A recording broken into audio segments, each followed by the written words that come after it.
Do you ever look at those old retro basketball sneakers in your collection and wonder, could I still play in those? Well, if you haven't, I have, and guess what? I decided to test out some of those in my collection and see if they're still playable. So welcome to the first episode of Do They Still Ball? Let's get into it.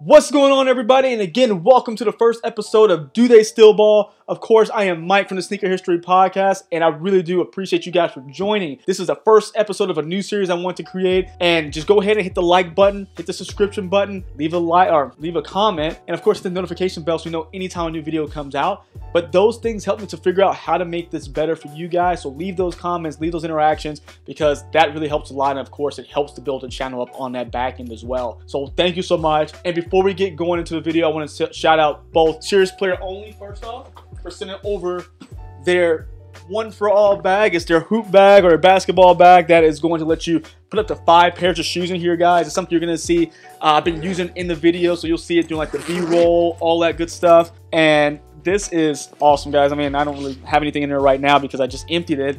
But it's a 30-liter bag, looks great. It has compartments for your laptop. So as me being a person who's filming and needing the shoes at the same time, I can put like my tripod, make sure I have my chargers. I have to give them the laptop piece in the back to make sure everything's nice and secure. Has little parts in here if I need to keep memory cards, my cell phone, things like that I need during the whole process. So this is pretty dope, and it even has a secret compartment to put a basketball in. You can just hook it up to the front if you bring your own ball. So shout out to them. I'll put a link down below to show exactly where you can get this bag. It's super helpful, one of the best bags in the game right now. And also, I put a picture up here because I want to also shout out Chalkline Official. You guys know I've shown up their clothes before, but they've also provided me some shorts for this particular series. So you're going to see some different shorts I've been wearing. I love their mesh shorts when I've been hooping or working out. So thank you to those guys out there. I really do appreciate you guys. And, you know, you'll be seeing a lot of those items in the videos and, of course, links down in the description so you can check them out. All right, so let's get right into our first sneaker that we're reviewing for our very first episode. And the sneaker I chose had to be one that was a fan favorite across the board. One that seems like everyone's wearing, it's been a timeless shoe, but not something we actually hoop in anymore. So the first sneaker we're looking at today, guys, is going to be the Air Jordan 1 OG High. Now, I went with the OG High because it's the most common Air Jordan we see. So, of course, we could all say, well, maybe it's better due to 85 cut. I don't have that one. So, and most people don't have that one because it's a lot more limited than the OG High. And the mids, well, I guess technically that's not the same build. So, we didn't want to go with the mid. We want to go with more of, I guess, the closest we can get to the 85 cut, but something that's more attainable for everybody that more people have. So, that's why we went with this particular setup. Now, of course, this shoe was created in 1985. I want to see if it can stand the test of time and 2023 still be playable. Now, I'm going to be grading this sneaker off a few different criteria, from weight, material, comfort, and traction and court feel are going to be one category. I'm going to be giving these between 1 and 5 stars,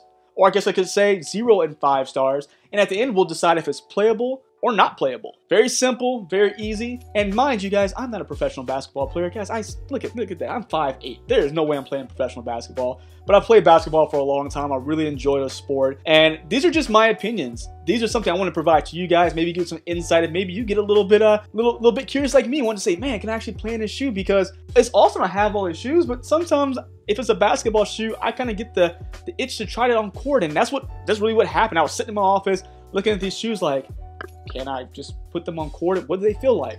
And that's what birthed this whole series. So again, we're gonna be grading off these items, gonna have a lot of B-roll in between. And with these, I wasn't playing a competitive game. I was on the court. Mind you, it was 5 in the morning. No one was out there, so I was just kind of running around back and forth, putting some shots up, trying to see what it felt like.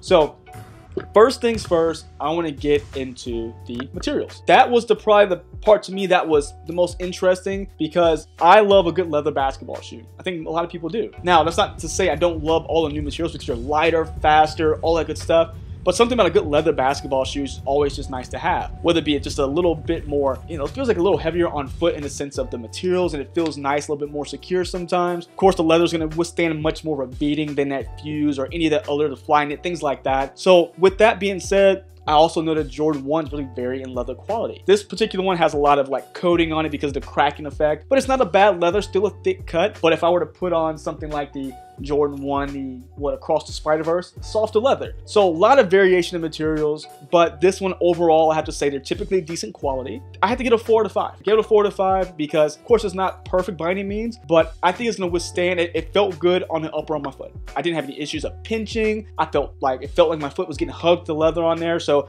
I give it overall a 4.5 or a 4 out of 5. So that way, I think a lot of shoes should utilize more leather. But again, that's just me. So next I want to get into the weight. Now with this sneaker, it is not a light sneaker, but it's not super heavy. So it's one of those things is where it is definitely heavier than most shoes out there we're playing in now. I mean, I tell you, I played in this shoe for about an hour, but then I decided to just, shoot around, knock this stuff down, shoot around some more in my series player only, my player ones here, and it felt like I was floating after I took these off, because that's how crazy light sneakers have become. But it reminds me more, I guess in the vein of a LeBron sneaker, and probably still lighter than that. So I would give it just kind of that middle grade.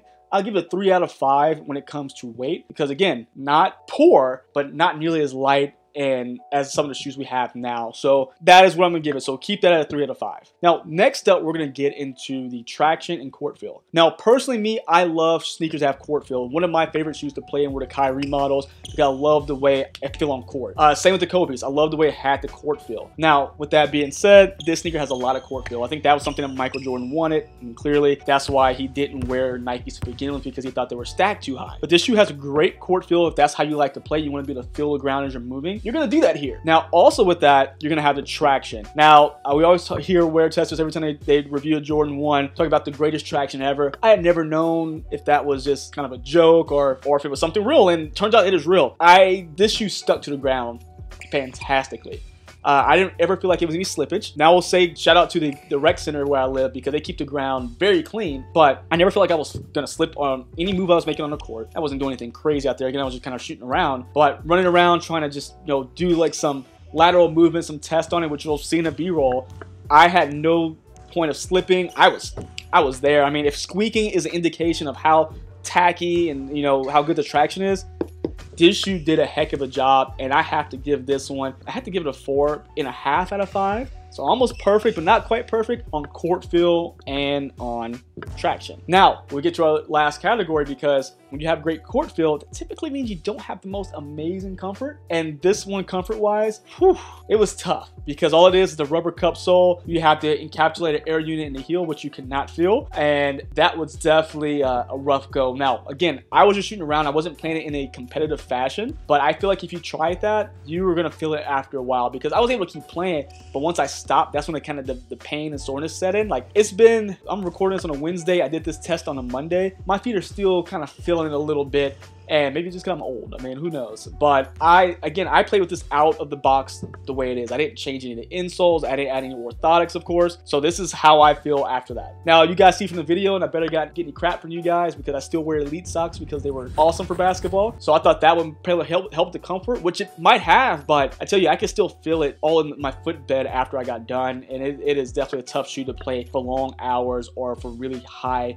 competitive games. I would have to give it a 1 on comfort, because it's just nothing there. So overall, I mean, I'll put up all our scores here so you can see everything. Overall, I would still give this shoe a playable. I give it a playable because it's something that if you're doing some light playing, you can definitely do so. I'm not saying go out there and try to, join a Drew League or hop in an NBA game or even a high school or college game with these, because your feet are going to be hurting unless you do change out to some performance orthotics, some very comfortable orthotics meant for playing, some comfortable socks, maybe double socket, because you will feel it. You're going to need to really cover up the fact that there's no real cushioning here. But again, I think you can play in them in, what's the word I'm looking for? In small portions, like in little bits of time. I think you can play in them in small amounts, but yeah, it's something I was just really curious about. I know I've seen, I guess, people do it. I mean, I guess the PJ Tuckers of the world who will play in anything, but geez, I don't know how they did this in the 80s. I guess they didn't know any better, so this is all they had, and it just got better and better over time. So I would say playable, but your feet will hurt a little bit at the end. But you guys let me know. I really do like doing this. I'm gonna do that. I have a series about 8 of these going so far, and you let me know what you think about it. Is there something I should add? Is there something missing? You let me know, because I really enjoy this. I want to do something a little different that's just not about, oh, I bought a shoe, oh, let's review the shoe. We got a bunch of stuff in this collection. Let's do something fun with it, right? I don't want to sit around just collecting dust. So we're going to have some more shoes. Of course, we're going to have some different brands we're going to bring out there and just see how it works on court. I'm super excited about this because I get to play more and just really bring some fun content out that I really enjoy. So let me know down below in the comments how you feel about this new series, because I'm really looking forward to bringing it to you guys. Like it, hate it, don't care, anything better, you let me know. And I really do appreciate you guys for joining. I really do appreciate you guys for being a part of the channel and all these different ideas I have. So thank you guys so much. And until next time, see ya.